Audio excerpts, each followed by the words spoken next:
The role of Delia Ryan Coleridge is now being played by Randall Edwards.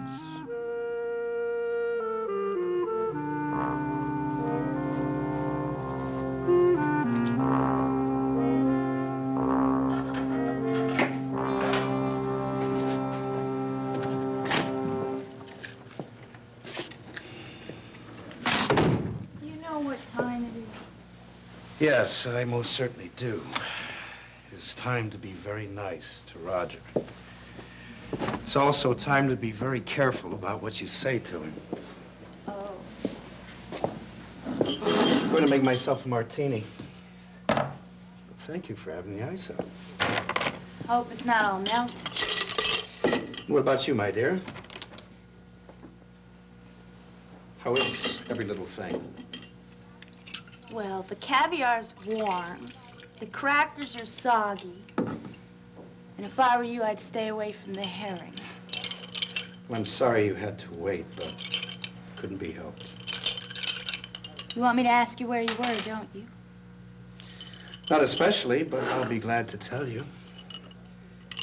Faith and I just made a plea to the County Medical Society, asking them in their collective wisdom not to take any action against Seneca for operating on Jill without a license.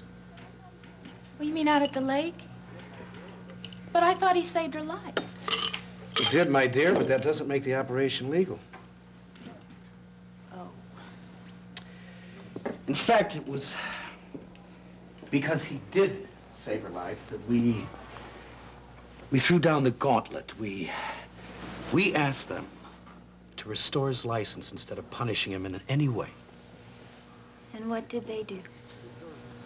What all committees do. Nothing. Reserving judgment. But I think we made an impression, and they have to think. I mean, Faith made a genuine appeal, and I think I was rather convincing myself. Perfect martini. If everything went so well, then why are you so tense? Because if we didn't convince them, Seneca will surely lose his license permanently and possibly go to jail. And that wouldn't only be a tragedy for him, but it'd be for me as well. I like working with Seneca. I've gotten used to it. Well, I'm glad you're home. I was getting so bored. It's a good thing Faith is here, too, because, you know, just a little while ago, there was a terrific crash upstairs. You don't think Tom fell down or anything, do you? No, this was like something breaking. You know, I keep wondering what he does with himself all day while she's away. Apparently, he breaks things. Would you mind getting that? I'm exhausted.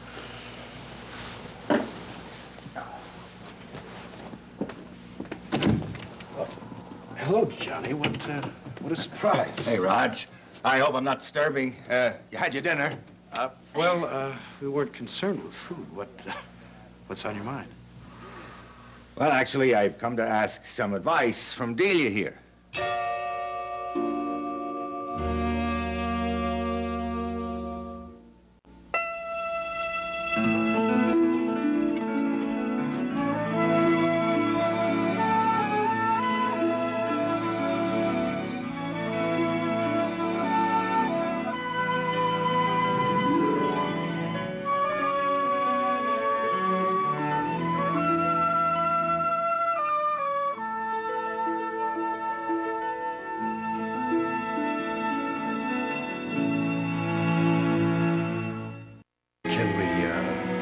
Offer you a drink?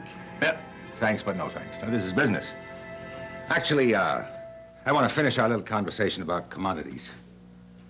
I thought we did finish it. No, we didn't, not really. Johnny, why don't you have a seat? Thanks. See, you were telling me, Dee, what I told you last summer, that speculating in commodities is a risky business. Well, it is. You have to have $5,000 to invest before they'll even talk to you. Well, that's not going to be a problem. But when I went into it, I was risking my own money. You'd be risking Maeve's. Yeah, well, look, I I have just invested $70,000 in the Caleri farm in Ireland, the one that's been in Maeve's family for generations. Took most of our savings, and I had to remortgage the bar to do it, but it's made Maeve the happiest lady in the world. Well, that's wonderful, Johnny, but isn't that enough gambling for the year? No, well, I left myself about $10,000 as a kind of a cushion. And I thought maybe commodities could help make it grow something more than that. Yeah, but it's gambling. It's like rolling dice. Well, you've done pretty well at it, Dee. Well, I seem to have the knack. But maybe I will, too. Well, I mean, either you or your broker or the two of you together have really done something right. Yes. Dee, you're $100,000 richer today than you were a year ago. That's true, but... Johnny, I think Delia's saying is, if the money's really important to you, you should stay away from commodities. Look, what are you worried about, Roger? Just think of it as a kind of entertainment for me. It wasn't very entertaining for me when I lost $2,800 the first week. And maybe a nice surprise for Maeve about a year from now, say. Huh? I'd like May to have a nice surprise. Yeah. Now, please, Dee, would you tell me the name of your broker? I mean, I tried to get it from you before, but you got away before I could. Dee, I can find my own broker if you don't want him to have my business. It isn't that. Well, whatever happens, I'll never say you didn't warn me. His name is Mr. Grimley. All right. Grimley. Let me write that down. Grimley. Right. And the number is 555 1091. I feel like I'm on the road to riches already. I suppose I should be glad to be sending Mr. Grimley some business since I take so much of his time. Well, Dee, my investment's never going to be in the same ballpark yours is, but I'm looking forward to it all the same. As an entertainment. That's right, Roger, right. Not as the last money in the world. I mean, it's not enough that it could cause any kind of real trouble. Roger, are you preaching moderation to me? I'm the man who's lived his life by it. Well, look, Johnny, it's just that there's a thing called gambling fever. All right, now, please, just cut it out. I never said I was going to definitely invest. I'm just going to go talk to the guy. Well, that's a good idea, Johnny. And maybe you'll come back and consult with me before you make any sort of decision. You know I'm going to do that, Dee. I really have to hand it to you. What you've done with commodities is really outstanding. Johnny, have you considered the proposition that maybe Delia was born lucky? Well, maybe she was, but I admire it anyway. There's just one other thing. Yes. Would the two of you mind treating this little conversation we've had as strictly confidential? Confidential? Yeah. Yeah, I want it to be a surprise for Maeve and the family. Gonna count on you for that. Sure, I won't say anything. All right, Johnny, if that's what you want. Yeah, terrific. Listen, I gotta go relieve Kevin. He's expecting me to lock up tonight. Okay. I'll see you. Okay, take care, Johnny. Yeah, Good night, good night. now. Thanks.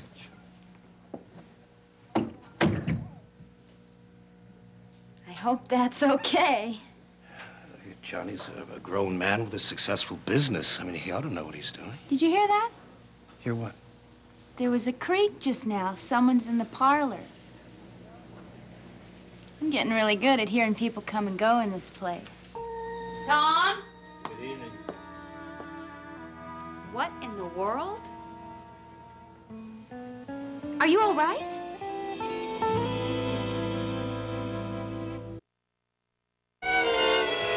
Tom, are you all right? Oh, I suppose I could say I was doing push-ups. What, did you fall? No, I got turned around somehow and I ran into the coffee table. I knocked something off and then I kicked it and it scattered and I think it broke. Here, let me look. By all means. Who turned off the lights? Oh, I'm sorry. I didn't mean to... That's what I've been asking myself for the past few weeks. Oh, I don't believe I said that. I don't see what you're worried about. Oh, Tom, stop. Look, don't feel bad, Faith. It looks entirely different from here.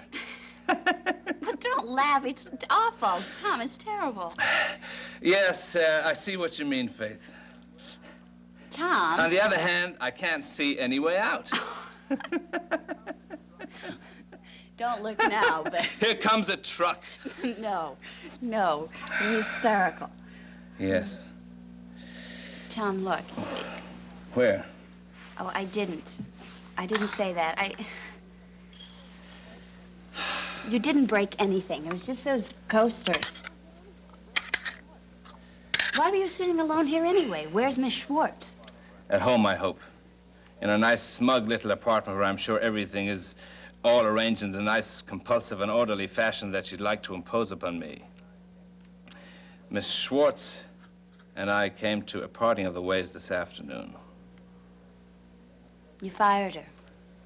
I'm afraid so. What do you propose to do about help? I propose to help myself, and I propose to get whatever training I need and get out of here and out of your way as quickly as I can. Tom, you are not in my way. And I am in no hurry to get rid of you. So you've said on a number of occasions, but I'm not so sure that that's true.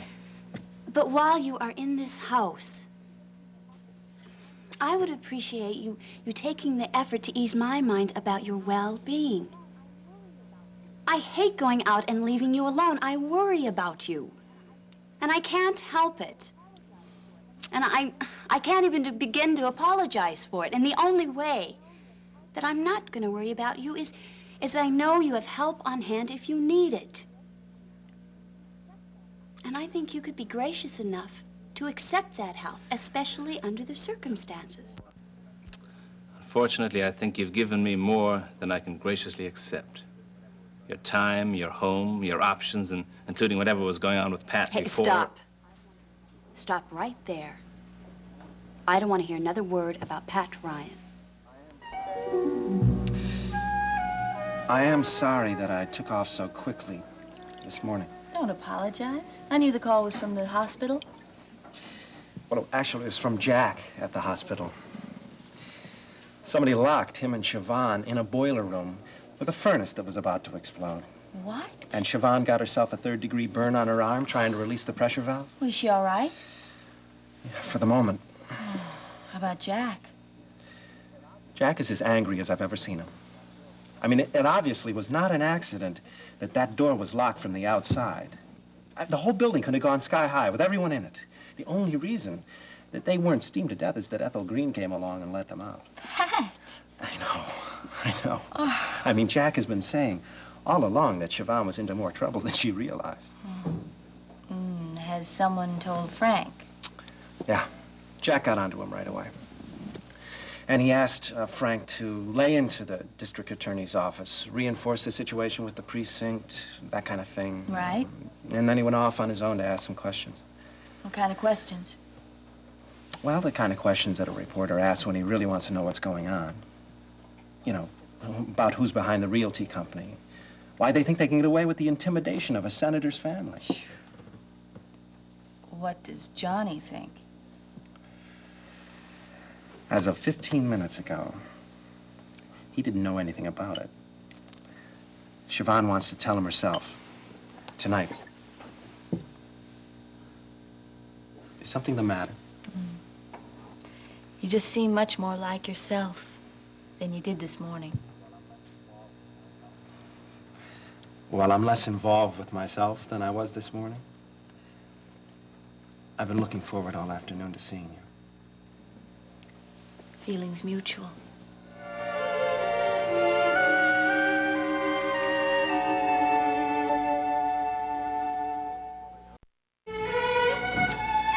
Can you handle one more dish? Yes. Then we'll have one order of the bird's nest of General Kwai. What? What is this? I don't know, but how can you resist finding out? All right. Oh, and another bottle, please. Yes, Dr. Ryan.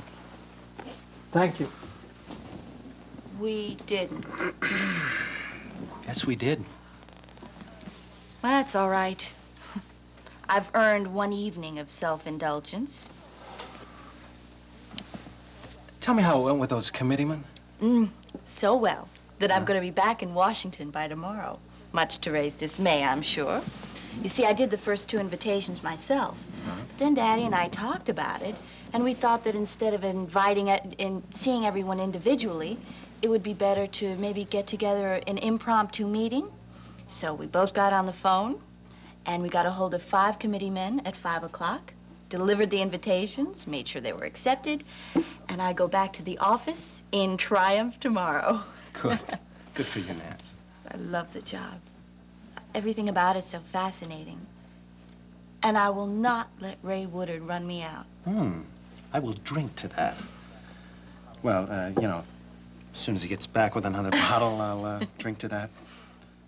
Hey, what's with Ray, anyway? Well, she loves Frank, who's everybody, including Frank, knows. But the problem is that Frank's used to people loving him. He doesn't really realize the degree to which some people get themselves involved, or how much reinforcement they need from him. Yeah, that is a fair statement. Which leaves Ray feeling a little insecure. I vacillate between feeling sorry for her and being furious at her. Because when she's insecure, she's jealous of you? I think she can't stand it that Frank likes me and depends upon me. You know, if she's into that, and if she acts on it, I can tell you right now that's the most destructive thing she can do in terms of my brother. He was in love with Dee, wasn't he? Or he thought he was, anyway, until she turned possessive. That must have really been interesting. What? Oh, sitting there watching all these people involved with Frank. You put it pretty well, actually. People devoting themselves to him and him allowing it. It was in all good faith, with real innocence, because that is the way it's always happened for him. But I don't know what's going to happen with Ray. I mean, maybe he will marry her in the end. With the Catholic annulment or without it? With is better than without. But a decision hasn't been made on the application. Tell me about Faith. No. I said I would, but I don't want to. I would rather talk about you.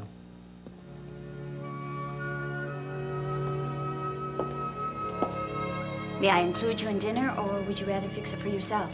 Don't go to any trouble there. Stale bread and water will be fine. I think I'll be able to do better than that. Hey? Yeah? I'd like to apologize. I spent a few hours this afternoon feeling sorry for myself, and I thought I'd snapped out of it, but obviously I hadn't. That's okay. I'm sorry I yelled. You're quite justified. I'll call Miss Schwartz and say I didn't mean it and ask her to come back tomorrow. Thank you. Certainly. You know, you could try someone new if you'd prefer. No, the truth is, I'd resent anyone. And with Ms. Schwartz, at least I'll know what to expect. Okay, fine. Lamb chops? Good. Yeah. I'll see you in about 5 minutes. Don't start that again.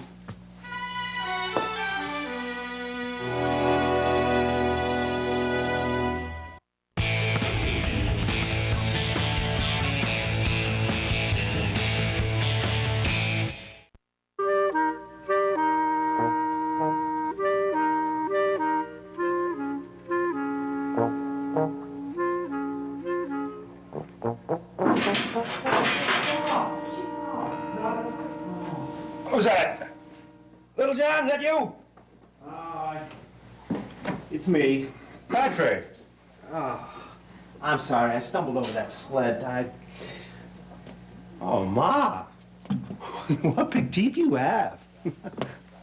I'm used to having somebody on that side of the bed. Sure. Come on in. Hey, what time is it anyway? After 2. It's pretty obvious that you're not coming back from the hospital. Oh, no, from dinner. Dinner. Oh, yeah. It's cold down in the bar, isn't it, fella? Much better up here, dinner with Nancy. Is it? Oh. Nice dinner. Nice time. Nice girl. Oh, I wish I had you along. Yeah, I know. What a way to get sober, huh? Oh, you know, how's Siobhan? Well, I was just going to ask you the same question. She got home late. Said her burn was hurting her, and she went right to bed. Well, I should probably tell you all about it in the morning. That's what she said. Patrick. Yeah. Can I comment on something that's really none of my business? Why not? Nancy. Well, go ahead. Patrick, please, will you be careful not to get involved with her again? That's funny that you mentioned that at this moment. Yeah? Because I think that I like her even better than I thought I did. Good night. Good night, Patrick. Sweet dreams, Finn.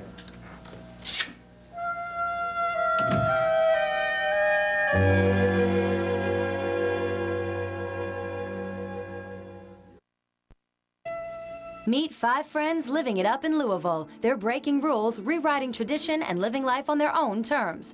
A new original reality series, Southern Belle's Louisville, premieres this Thursday at 10 on SoapNet.